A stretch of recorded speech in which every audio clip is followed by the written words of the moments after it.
Hello everybody, my name is Richard Vigorelli, this is Vigorelli Institute, and I feel the need to promote myself. Okay, so let's get into it. By the way, all of these things that I'm going to be showing you, you yourself can own. Okay, so I write books, I also have merchandise, for example, and for example. Okay.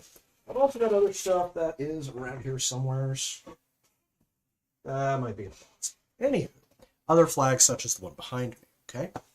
And those are also contained in the books. Now, on my website, it is vimandvigorelli.com.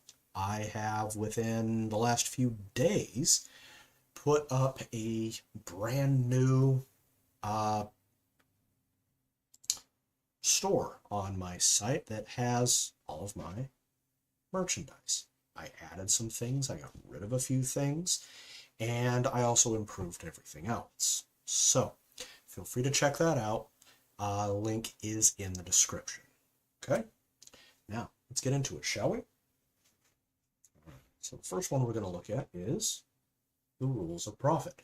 This is available on Amazon. You can link. The link is on my website to reach it. And got a few helpful tips in here. Things that I have learned in my life. Yes. So we're going to look at a very specific rule. Rule number 23. Dead things don't grow.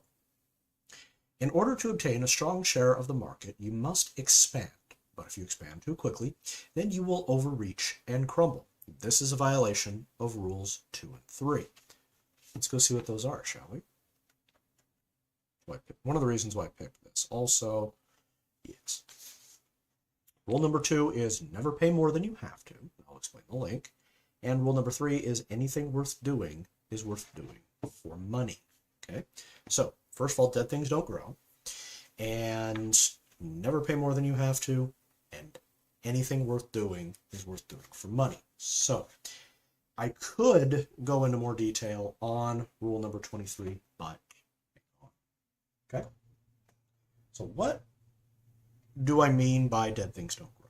Okay. If you're a YouTuber and you are not uploading videos, you're going to drop off. Okay. The algorithm is not going to care about you. And then you're going to get mad because nobody's watching your videos. You're going to think you're shadow banned. Something, even though you've done absolutely nothing wrong. They don't say, well, it's my demographics, blah, blah, blah. No, you haven't done anything. It's a computer and it thinks you don't care. So it's looking for you to build, okay? Then it will help you.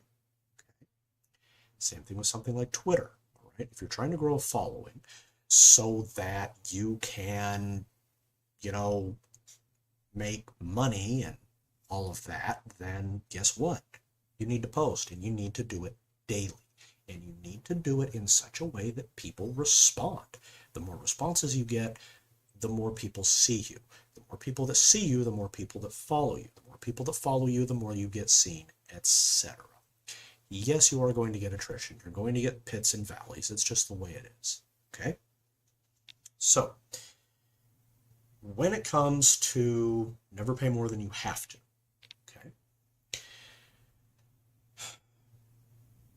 the cost of something usually has very little to do with it. Okay?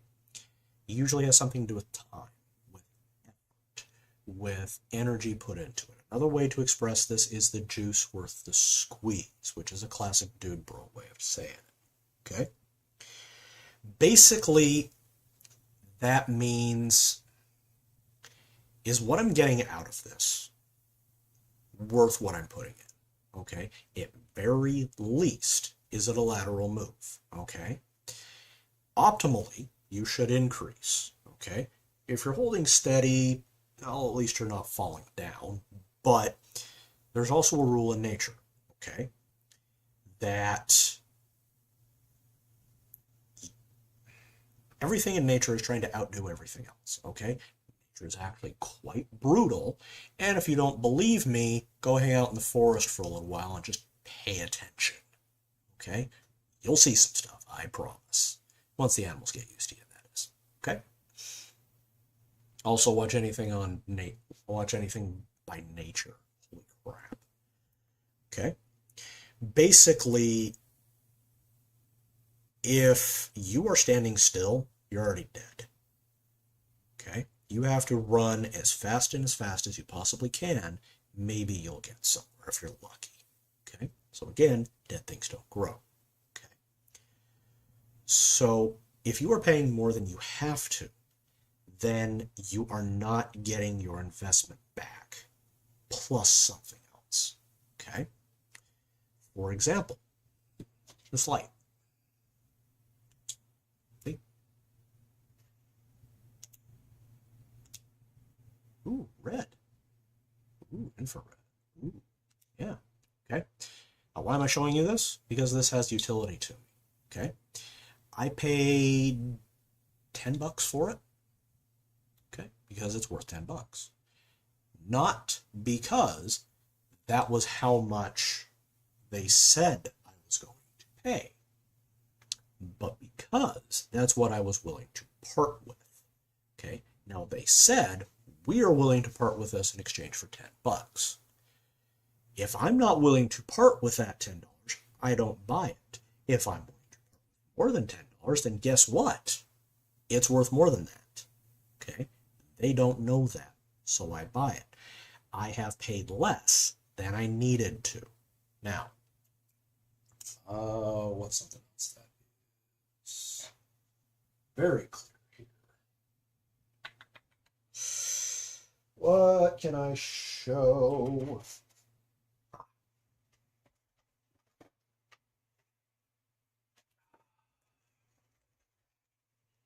Love this stuff, by the way.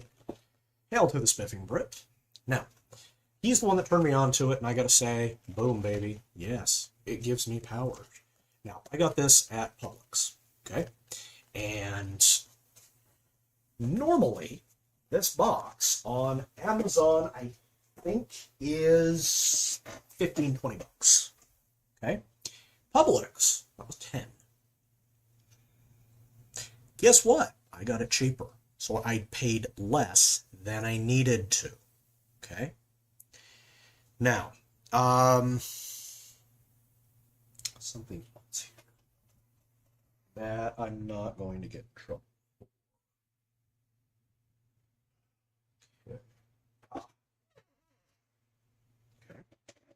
This is a challenge coin, okay? Yes, I am a Tennessee Squire. If you know what that is, then you know what that is. Now, to get this, I had to drive 2 hours to Lynchburg, where Jack Daniels is made, okay? See? You see that? Yeah, International Barbecue. Okay, Invitational Barbecue, okay? Now, cost me 2 hours of time to get there, okay, because I live in Murfreesboro. Lynchburg is 2 hours south through some rather interesting backcountry. Lots of goats, interesting, which I like. I like goats. They taste yummy. Okay.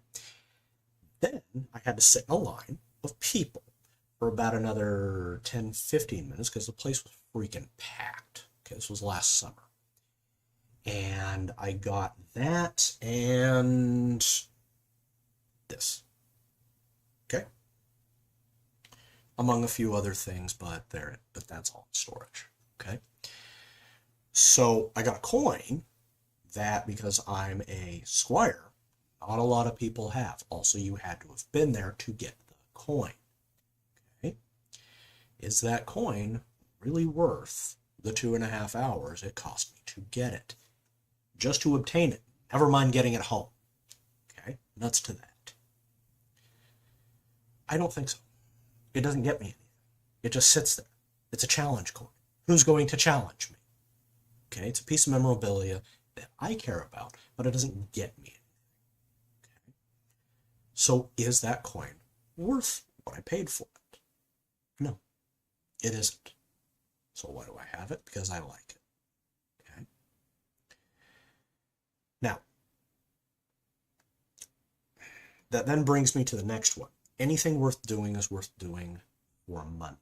Okay? You can take that many, many ways. But let's say that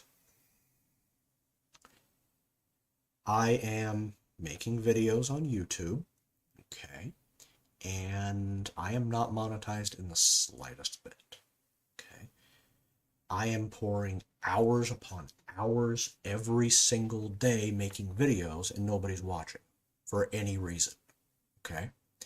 A, I suck. B, the algorithm just doesn't like me, okay. So maybe I should allocate my time better. Instead of making videos and getting absolutely nothing for it, do something else. That way I can, eat. Okay? Believe it or not, before I had this channel, I had 2 others. They died. A very slow and miserable death. Okay? Had a gaming channel that I tried, never mind what it is, it died. It's gone. Okay?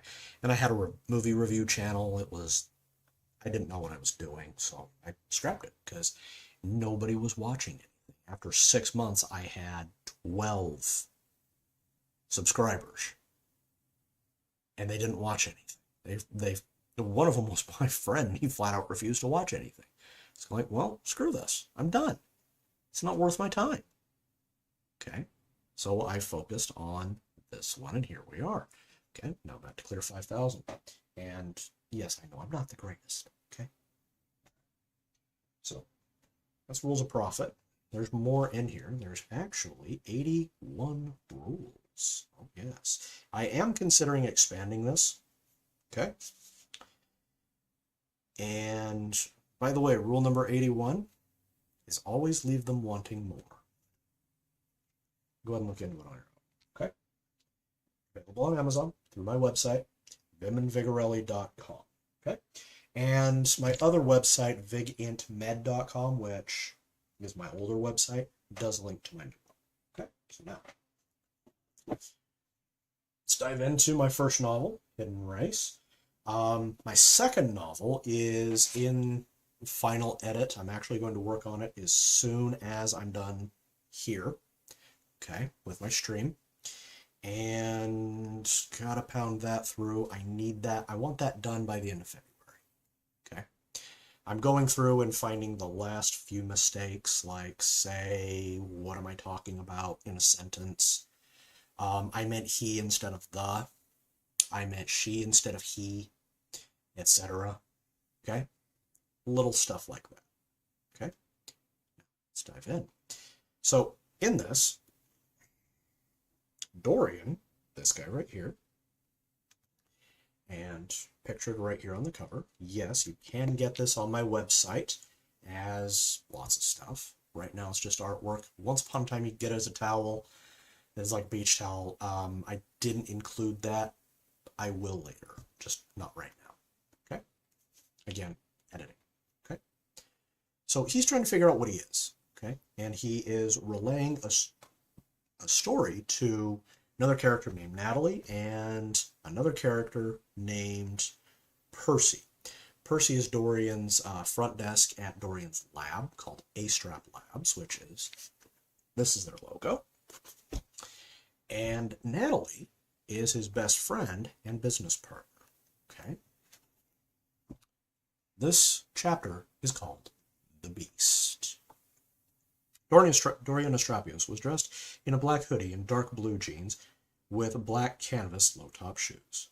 He had pulled the hoodie down over his forehead and part of his face. His hands were in the belly pocket. Dorian smiled as he entered the bar. He felt like a warrior mage from a tabletop game he used to play as a teenager. He strode confidently and purposely to the door of the local college bar and pulled it open. Inside, he found a throng of young 20-somethings, all dancing and drinking to loud music. As Dorian pushed his way in, he was stopped by the bouncer, to whom he flashed his ID, and was then allowed to pass. The lights were dim and accented with red and blue neon lights from various signs advertising beer and a multitude of liquors. Nearly every surface of the pub was clad in oak-stained wood and rimmed with cheap brass accents. Dorian thought the place stank. of stale beer, liquor, regret, and greasy food. All were typical for this type of bar. Honestly, if you wanted a better smell, then perhaps the Irish pub uh, down the road would be the better option. Dorian moved his way carefully through the crowd. His destination was the rather loud mass of young men cheering someone on. All of these young men were dressed in team jerseys, tight blue jeans, and running shoes. When he reached the circle, he found what they were cheering about. In the center of the room, there stood a tall man in his early 20s, with dirty blonde hair and blue eyes. He had a chiseled, muscular physique, to which clung a skin-tight, fire-engine red t-shirt with the words "Solo Cup" printed on the front.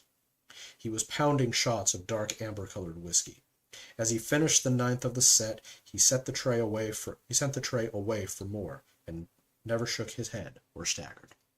Dorian tapped the shoulder of one of the worshippers, who was holding his beer mug with one hand in a long-held position of manly love. "Hey, who is that guy?" Dorian asked. "That is the Beast," the worshipper called out in reply to Dorian. "He is my role model. He is the awesomest dude I have ever seen. He can outdrink anybody, anywhere, anytime." "Can he now?" Dorian said to himself. The first tray of shots had been delivered. The dark amber liquid jostled and sloshed slightly in the array of tiny glasses. The young men all cheered wildly. The pretty and scantily clad waitress set the tray of 40 shots down on the table and moved to kiss the Beast. She had curly blonde hair, bright blue eyes, and a long, lean body. After the long, tongue-filled kiss with the waitress, the Beast called out, "Who wants to drink with me?" Dorian stepped forward. He had found what he was looking for. The rumors were true. This man did not get drunk. The cheering stopped and the music became quieter. As Dorian approached, the Beast smirked. "All right, little man is stepping up. What's your name, bro?" "Call me Dorian," he replied, pushing back his hood to reveal his light brown hair. His blue-green eyes met the Beast's confidently. "You drink whiskey, bro?" The Beast asked with smile widening. "F yeah." I'm not going to swear. I couldn't remember that was in there. But it does say it. Okay? "I will drink anything you put in front of me, bro," Dorian replied. The circle of young men laughed and hooted out loud. "All right, cool," the Beast said with an approving nod. "So here's the game. You keep up with me. First one to finish the tray of drinks wins. But since I already know I'm going to win, I'm going to make it sweet for you. Make it sweet for you, bro. If you ain't passed out by the time this is finished, I will give you $20. The circle of young men oohed with amusement. "Done," Dorian said with the valor of a hero. The next thing Dorian knew, someone had counted to 3, and he and the Beast were each pounding down shots of whiskey. By his 5th shot, Dorian was starting to feel woozy. He shook his head and concentrated. He could feel electrical impulses coursing through his body and under his clothes. 7th shot. He was now 10 behind. The circle had grown to include nearly the entire population of the bar, and all were cheering the Beast on. 10th shot. Dorian tried to concentrate harder. An arc of electricity poked out from under his hoodie, startling him. He dropped the 11th shot, spilling it on the table. Only 2 shots remained. These were both taken up by the waitress, who downed them in quick succession. Dorian, now in a drunken stupor, was set upon by the congratulating shakes of the circle of young meatheads. The Beast looked down at Dorian with a smile of respect. "Good job, bro. Here's your $20. The money somehow found its way into Dorian's hand. He turned in a slow spin and staggered out of the loud bar. As he made his way to what he hoped was the door, Dorian danced and stumbled along, crashing into tables and chairs. He was met with the loud guffaws of a mass of worshippers at the altar of the Beast. You'll have to get the book to find out what happened. Okay. That was pretty deep into, well, pretty early in Act 1. Okay, so go ahead and set this to the side. Now, I'm going to go for a in Universe book, this is Homo sapiens mysticus, okay, and it is written by Dorian Astrapios and Natalie Carzano. Okay. Now, Dorian is Greek. Natalie is Sicilian. Okay. I've done videos on both. Okay. So, let's look at this. Chapter 2. The nature of the Fae. The Fae are a subspecies of Homo sapiens. The scientific classification of the Fae is Homo sapiens mysticus.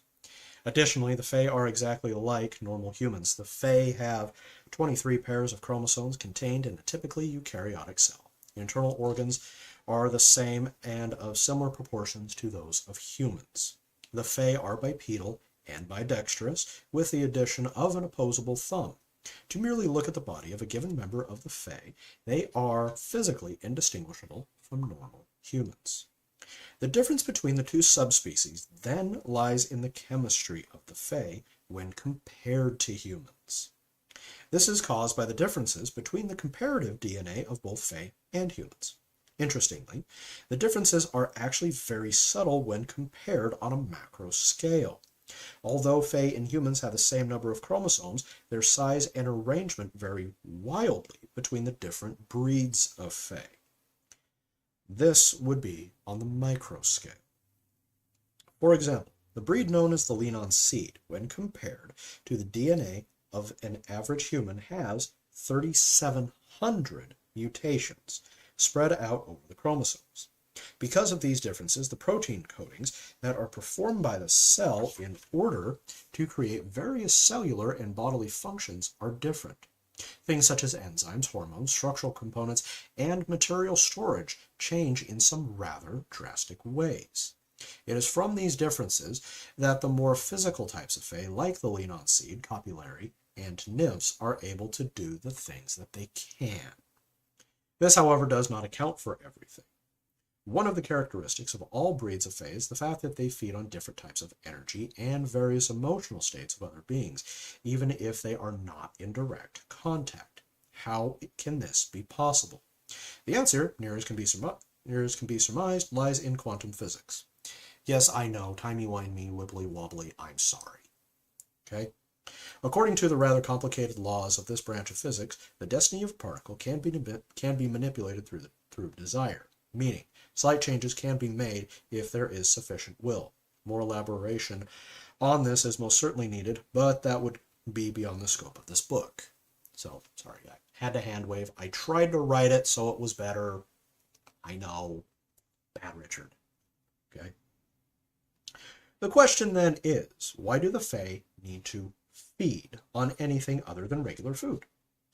Basically, for the Fae, the energy and emotions relevant to the particular breed are akin to vitamins. If a person does not get enough vitamin C or ascorbic acid, they will develop a condition called scurvy. If a person does not get enough sunlight, which triggers the body to produce vitamin D, many psychological and physical impairments can develop. The energies fed upon by the Fae help to promote basic physical functions and ensure the health of the individual. This then links in with the ecological roles that each breed fulfills. If enough individuals are healthy, regardless of their role, then the ecosystem is healthy. However, if enough individuals are unhealthy, then at least one role within the ecosystem will likely fail. If there is not another species to fulfill that role, then the entire ecosystem may collapse. Of course, the good and normal scientific skeptic will come forward and say that this is all nonsense because there is no instance anywhere else in the animal kingdom of this lifestyle existing. This leads into the most interesting thing about the Fae, their DNA. All DNA on this planet shows its history. There are genes in elephants that are the same as the genes in an oak tree, and so on. This means that all life on Earth originated with one cell. Evolution is the result of genetic drift put up against the environment where a given organism lives. The important thing about the DNA of the Fae is that it is only 50,000 years old. We established this rough date through the drift clock theory as developed through Schweitzer in Switzerland in 1989. The most basic form of the Fae began in the African Rift Valley. However, this does not account for the drastic differences of the various Fae breeds. There is just not enough time for sufficient genetic drift to take place. If this were a normal form of beneficial mutation, then the Fae should be a uniform subspecies of human, and the distinct breeds of Fae should not exist. Not only that, but the differences in the DNA of the Fae and humans are too clean. Genetic change by natural selection is messy. Therefore, Fae DNA is not of a natural origin. This can be supported not only by not only the drastic differences in the Fae breeds, but in the localization of the breeds and the subsequent genetic drift of the subbreeds. So if the Fae are not of natural origin, how did they come into being? There are two possibilities. First, the Fae are a rather grotesque science experiment conducted by aliens on early humans with the intention to see how malleable the DNA was. The second is manipulation of an unseen intelligence, i.e. some sort of deity. These are only suggested because there is, so far, no evidence of anything that could have supported a society advanced enough to modify DNA in such a way as to promote the ability to throw an electrical discharge through dry air from a fingertip. Something foreign to this level of existence or this planet has to be at work. There is no other logical conclusion. So, to what end was this done? Why spend the time and energy and resources to not only dream up the Fae, but execute the plan to create them in the first place? Currently, there is no answer. We do have answers on a few things, though. These will be explained in the following chapters. Available on Amazon. Okay. And yes, the cover art, by the way, is available on my website. You can get a poster and hang it in your room and call it neat. Okay. Also available on Amazon, and cover art available on my website. Bay Earth. Okay. Yes, I wrote a alternate history book in order to account for differences. For example, luxury cars are not German, they're French. Okay. There is no such place as Croatia because, well, the Italians own it. Also, the Italians aren't called Italians, they're called Romans again. All in here. Okay. So, I picked one special for you. I'm going to read one of my favorite places to make fun of, Canada, or as I like to call it, Canada. As Canadians, shut up. After the colonies were lost due to the disastrous Second Battle of Montreal, Great Britain doubled down on the northern settlements. The king gave the colonial governor unilateral authority to pass whatever laws he wanted.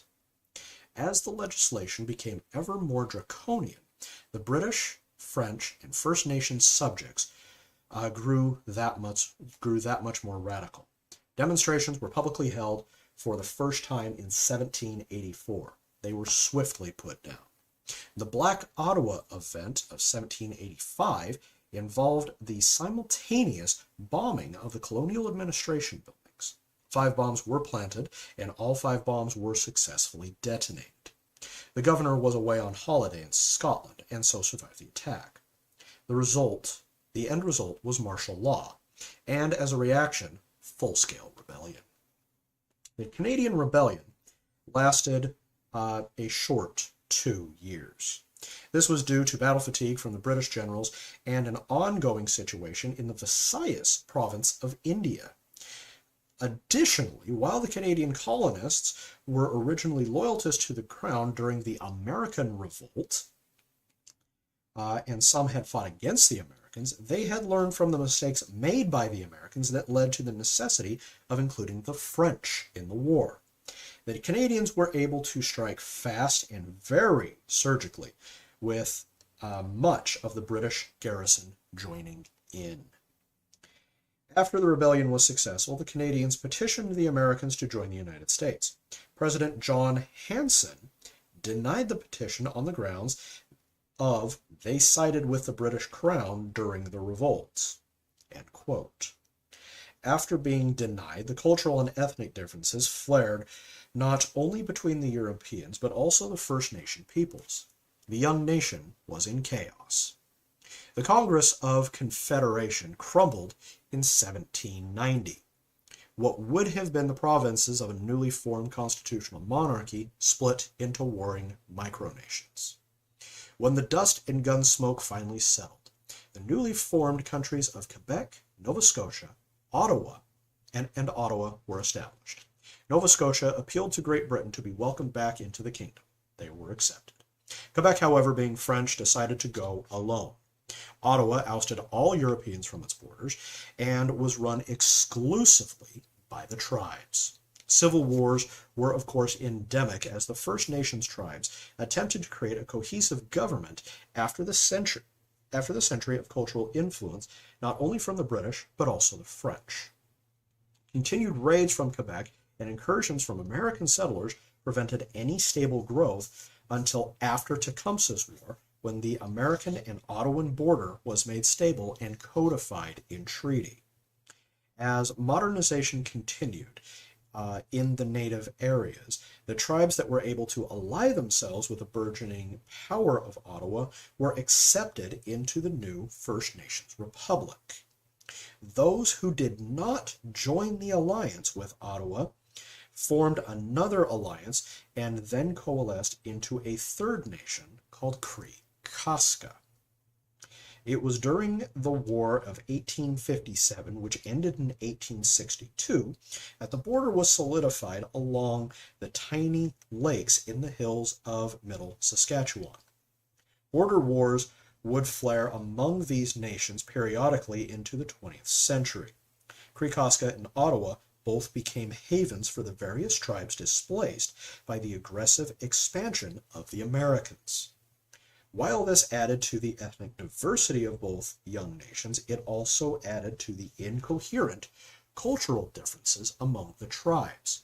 It would not be until 1942 when both Cree-Casca and Ottawa would settle on a common language in their respective nation. Ottawa would speak a version of Huron with additions from Cree. Cree-Casca would include influences from Cree, Sioux, and the Cascadian group. The founding of the United Nations provided the three independent countries of Canada a place to air their grievances and to negotiate any sort of deals that came up.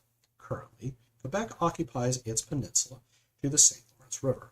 Across the Ottawa River is Ottawa, to the lakes of mid-Saskatchewan. This is where Cree-Casca begins and continues to the Cascadian coast. The last skirmish was fought between the two First Nations countries in 1937 at the height of the Depression.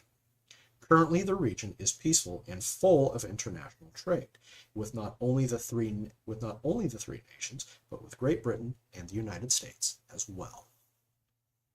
Okay, bit different, huh? Okay. Here's a map of it. You can see it. Now, you can get this map on my website. You can get it as a metal poster, a paper poster, or a puzzle. Yeah, the United States looks a little bit different, doesn't it? Okay. So, I'm not going to read you about Kidron because it's really only cool if you're from Utah.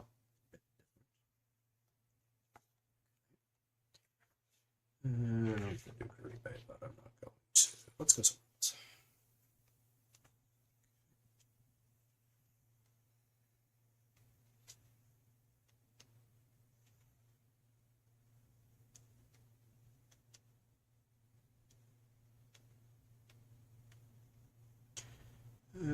We could go into Asia, but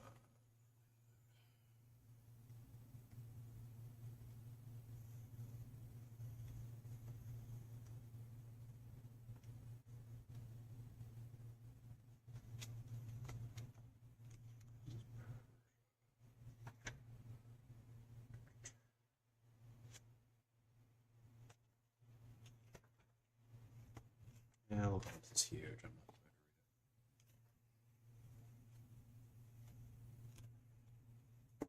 going to read it. Arabia. Okay. Let's do one of my favorite countries, Egypt. And another country that no longer exists in our world, Nubia. You would call it Sudan. All right. Africa is a vast continent with a surprising amount of history. For most of its history, most of the peoples of Africa lived in tribal bands that were politically complex. The first and true identifiable civilization to start on the continent was what is now known as Egypt. Genetically, the people were of a Proto-Semitic lineage. However, because of the heavy influence of Arabia in the south, black-skinned Egyptians were not uncommon. The Nubian influence moved into Kemet sometime in the late Old Kingdom.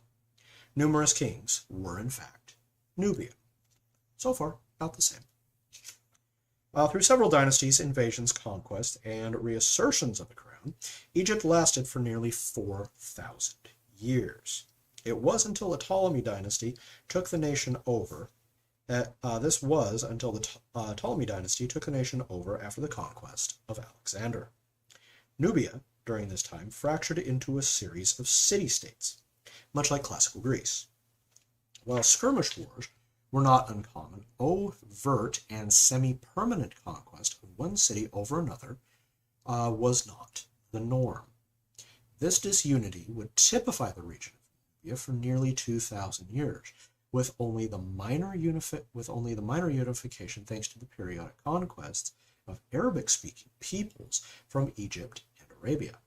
However, Nubia would routinely prove too difficult for foreigners to hold and govern for any extended period of time. This changed when the British invaded in the 1700s. The conquest of the individual city-states was swift and absolute. While a regular peacekeeping force was maintained by Great Britain for the first 50 years, the people eventually acquiesced and Nubia was welcomed along with Egypt as provinces into the growing British Empire in 1728. Odd individuals capable of manipulating fire with their hands overthrew the British governor in 1906, formally unifying the region under the newly formed nation of Nubia. Egypt followed suit after being released by the British Crown following the turmoil of the Great Roman War. Currently, Egypt and Nubia are oligarchic republics. They are both ruled by tribal council, with each representative being elected by the populace from one of two ruling families from each of the major cities. As some families control multiple cities, the goals of many families are able to gain a significant presence in the government. This has led to widespread poverty in Nubia and many forms of organized crime. Egypt has fared slightly better. This has been due to its stronger cultural history and current trade links with Arabia and Great Britain. The Fey populations of these two nations are typified with Sulis, Jinn, and several subbreeds of water nymph, with the most common of these being a dunk. Many of these families have occupied council seats since beginning in either nation, and were likely instrumental in the respective founding of either nation. Since the cutting of the stone, and the Fey are now widely known again, pressure from Arabia has increased the zeal of the local Muslim population in both Nubia and Egypt to expel or expunge their Fey populations. While the official stand of Egypt is to protect all of its citizens, the populace, especially in the rural areas, refuses to follow the law. Nubia, meanwhile, has no such law. Okay.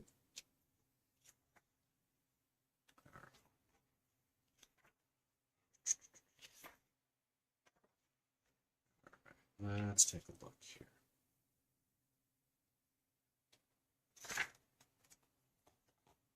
Let's look around a little bit. Canada. I want to do another one. There we are. Now, this is coming off of the old Spanish colonies. See this section, and I want to read. Come here. There you go. From a section about a little country that's kind of come into the forefront lately in our world's politics. Argentina was originally settled at the height of the Spanish Empire as Rio de la Plata.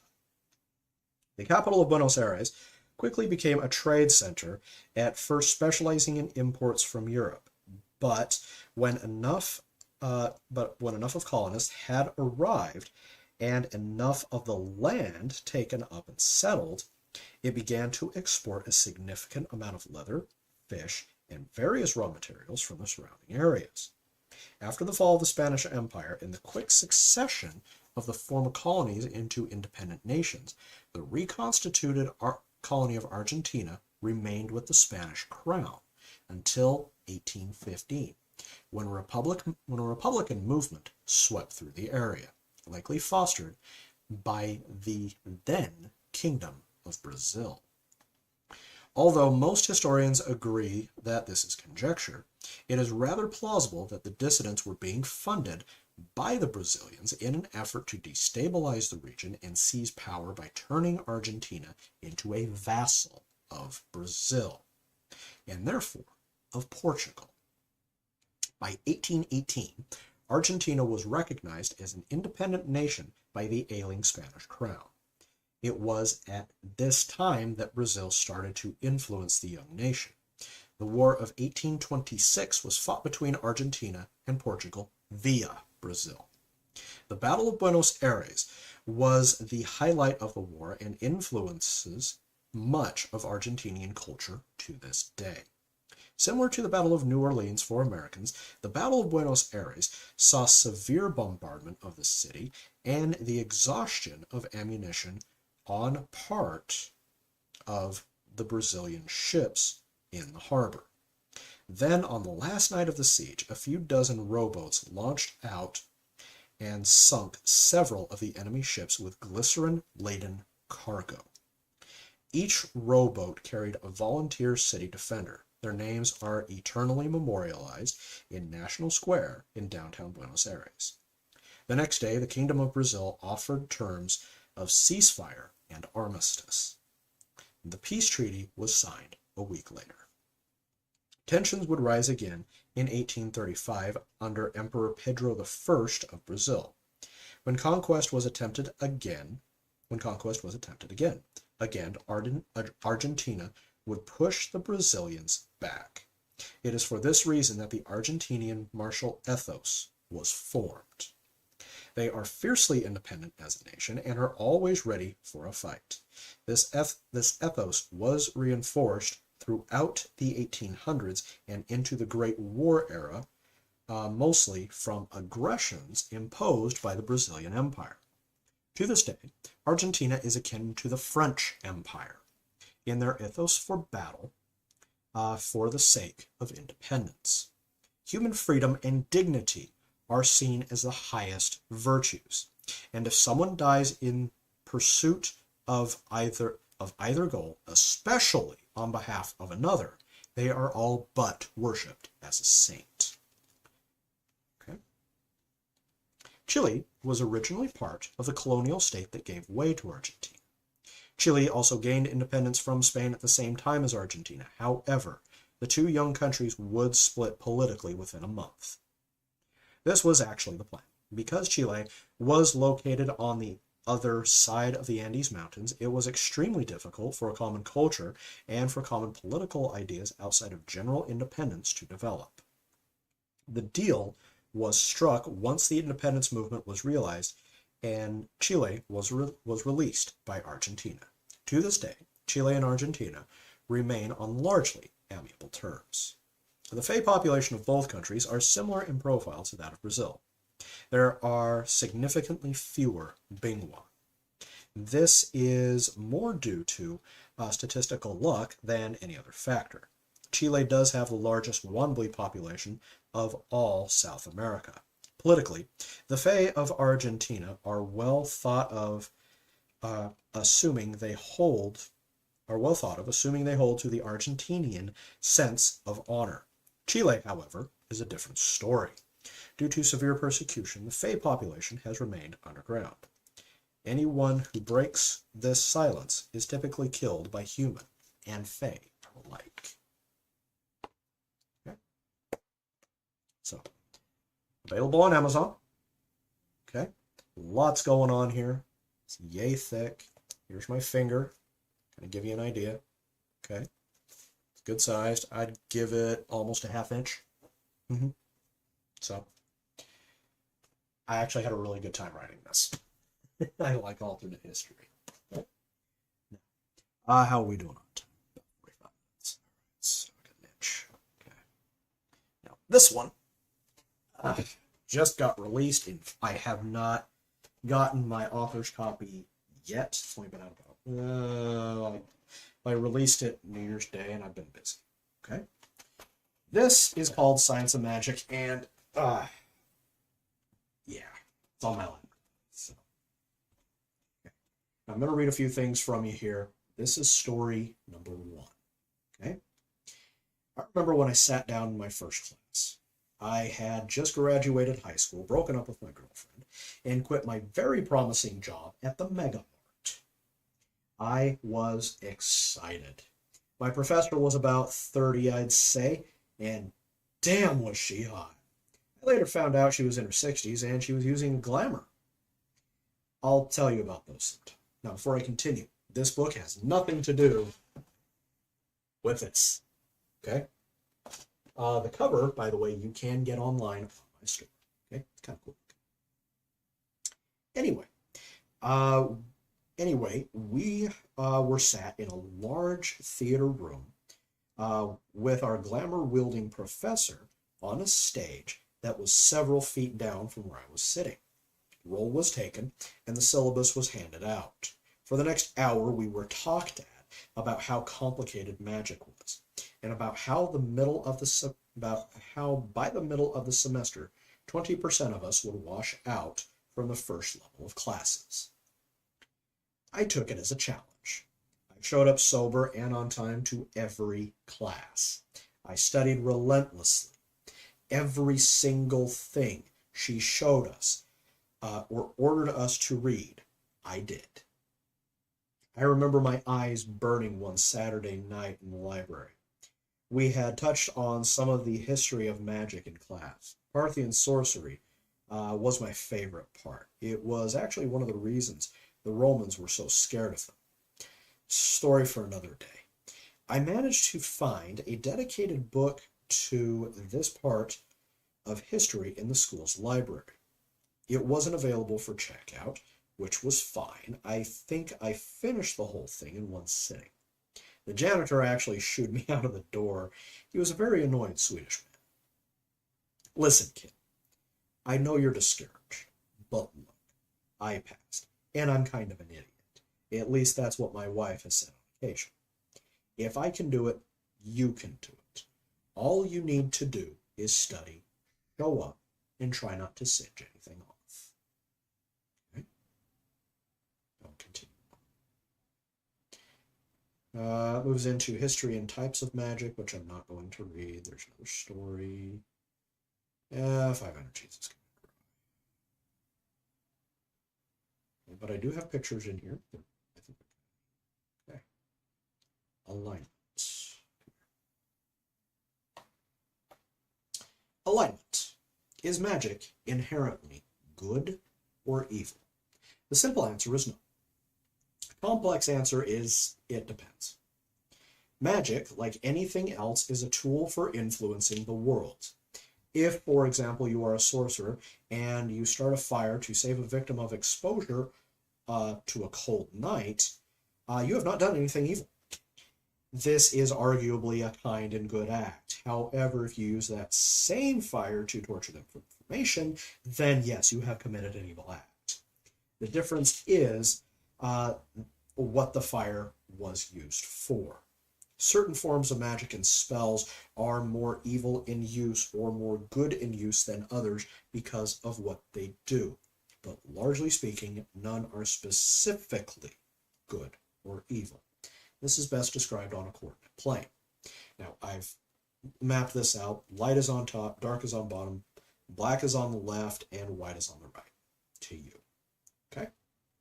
Remember, white is asking, black is commanding. Light is towards order, dark is towards chaos. Okay?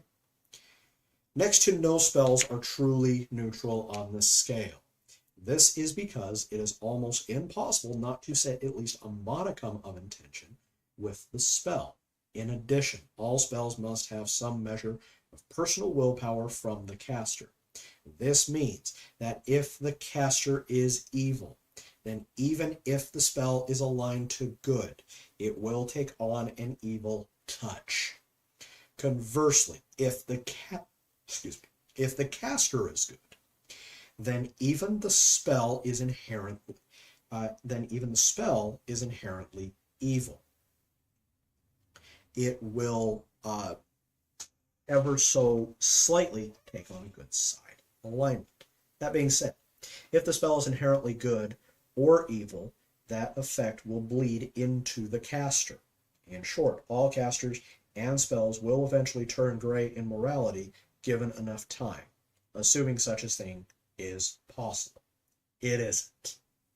If it were possible, then corruption and redemption would be nothing more than a magical light switch, and this is decidedly not the case.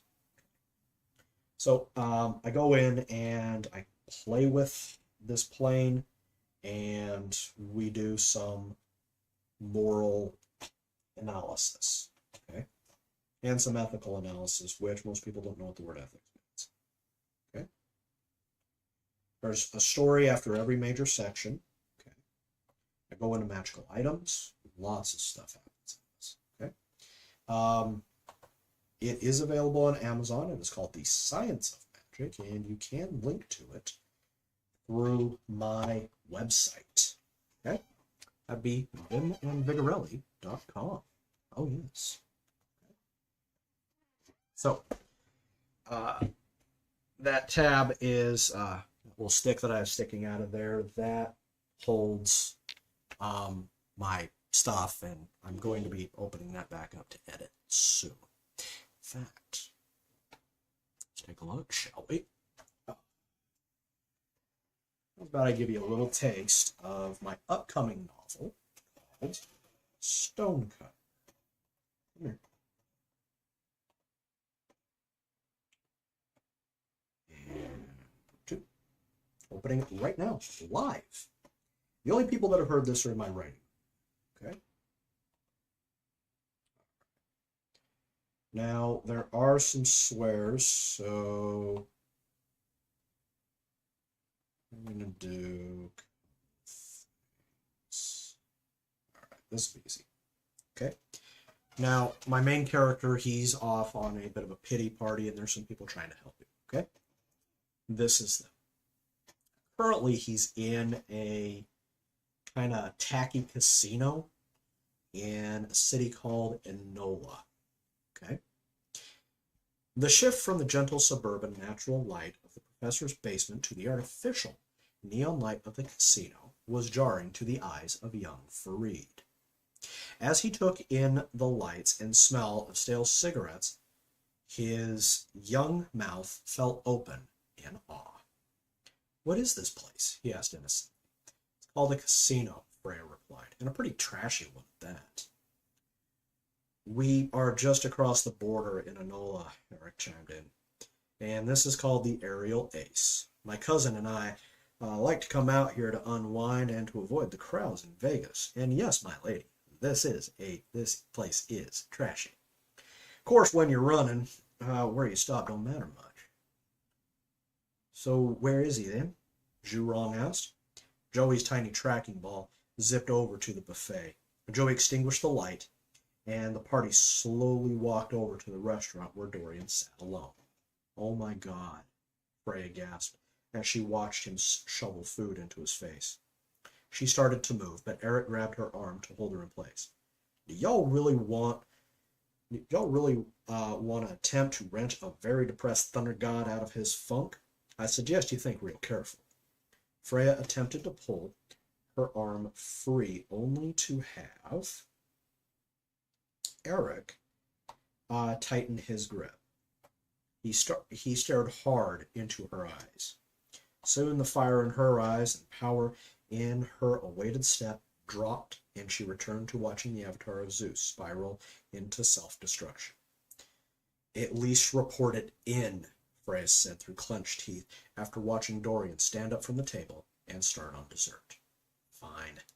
Eric pulled out his smartphone and called his cousin. Hey, we found him. He's eating. A lot, yeah. We can do that. Okay, bye. Eric ended the call and turned to his group. Our mission hasn't changed. Looks like we get rooms for the night. Very well.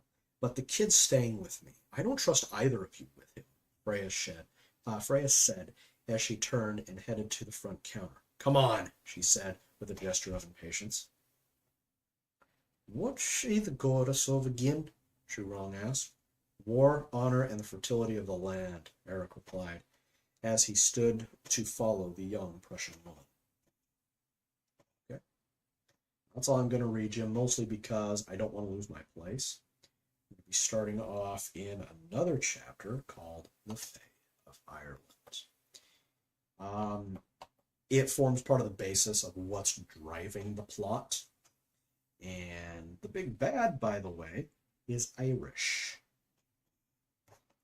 But you'll have to read the book to find out what's going on there. Also, is he actually a bad guy? Tough to say. So, that's all I got for you. Again, merch, books, and other stuff is available online on my website, vimandvigorelli.com. You can get in touch with me through there. By the way, if you're a fan fiction writer and you like writing sci-fi, fantasy, history, war, all kinds of stuff, my books should give you plenty of inspiration. It's one of the reasons why I wrote this. Okay? It's not just because I wanted to explain a few things, but I also wanted to give people ideas in order to write some stuff. Okay? Now, same thing with this. This gives you rules of my universe. Okay? This gives you history, political knowledge. Okay? The way things work. I even have pictures in it. Okay? I'm going to give you ideas. Okay? That's the flag of Utah down at the bottom. Okay? Utah, where I'm from, totally different place. Okay? Utah is about half the size and arranged slightly differently. Half of what we call Idaho is within its borders. Okay? Also, West Virginia doesn't exist. It's called Kanawha, which was the original native name. Reasons. Here's the flag of the new Roman Empire, by the way, right there at the top. And Nubia is right below it. By the way, I made all of these myself. Took a while. Okay. Got Black Death in there. Here's the United Nations. A lot you could build off of that. Also, I like this flag a lot better than ours. Okay? Yes, this one is just as corrupt, but not nearly as evil. Or is it? I'll let you decide that. Okay? A lot happened in this world. I barely touched on any of it. I could easily expand it. Now, why am I bringing this up? Well, I'll tell you. Go ahead, read that. If you're a fan fiction writer, then I want to hear from you. Okay, you go to my website. Okay, you see this, and there will be a place where you can submit your writings. Okay, I recommend getting this book. If you're a fan fiction writer, I recommend getting this book. Okay, that way you have rules. Okay, if I like your fan fiction, I'm going to canonize it. Okay, royalties we can talk about. Go from there. If it becomes canon, it's not licensed, you sell it to me. Okay? And we'll talk about the price if I can afford it. Okay? So, we'll go from there. Okay. Thank you very much for joining me, but I'm going to go ahead and take off. Again, like, share, subscribe. Links are in the description. You can follow me on Twitter. Okay. I'll be back tomorrow with Issa and some Hogwarts Legacy. Don't know what I'll be doing with it. I don't remember. It's been a week. Okay, so we'll be there. Okay, you guys take care.